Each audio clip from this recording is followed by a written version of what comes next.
We made history. In the words of Nelson Mandela, it always seems impossible until it is done.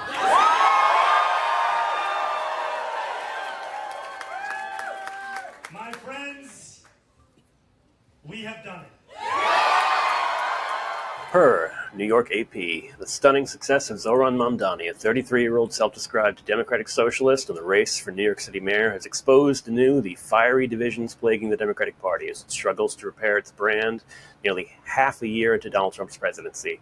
A fresh round of infighting erupted among Democratic officials, donors, and political operatives on Wednesday, a day after Mamdani's leading opponent, former New York Governor Andrew Cuomo, conceded the Democratic primary.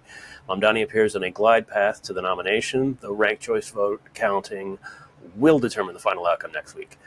Many progressives cheers the emergence of the young and charismatic Mamdani, whose candidacy caught on with viral campaign videos and a focus on the cost of living. But the party's more pragmatic wing cast the outcome as a serious setback in their quest to broaden Democrats' appeal and move past the more controversial policies that alienated would-be voters. For the past 10, 15 years, there has been this ridiculous idea among the Democratic Party that the people they really need to go after are not Democratic loyalists, people who they used to be able to reliably count on for support in elections. There has been an increased push to go for rural voters, Republicans who are fed up with Trump and fed up with the current state of the Republican Party and want to return to the older version of the party, which, I hate to break it to you, is this party. They haven't changed that much. They're just more honest about who they are. The reality is more and more people on the Democratic Party and outside the Democratic Party who would be more than happy to vote for a Democrat like Mamdani are the future of this country. These are the votes that you need to go after. People have become more politically savvy. They've become more well-informed. The fact that we're even here shows you that there's an increasing number of other news sources for these people, for the new left that exists in this country, who are not going away. You cannot keep trying to redo 2008 in every single election. It's not going to work. You can no longer fearmonger about how bad the Republicans are and how this is the most important election of our time.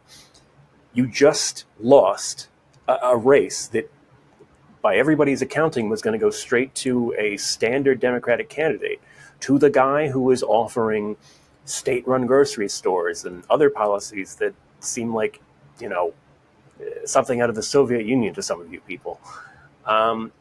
The race for America's mayor is essentially over. I don't know who the hell the Republicans think they're going to put in here to take this guy down. I can't remember the last time we had a Republican mayor in New York. Rudy. Yeah, see how that went.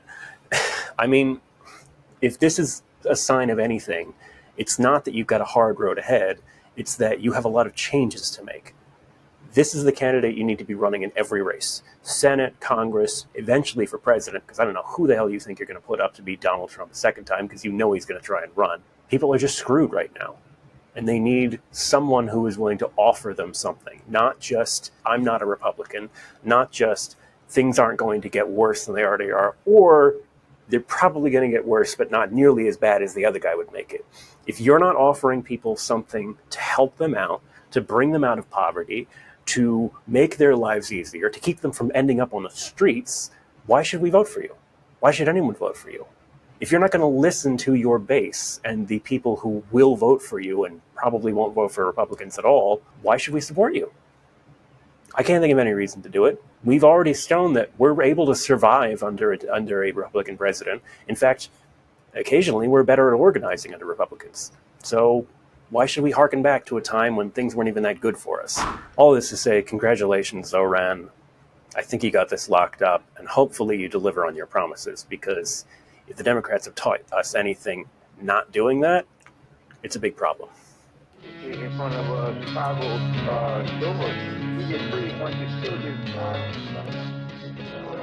yeah, you gotta do this the whole time.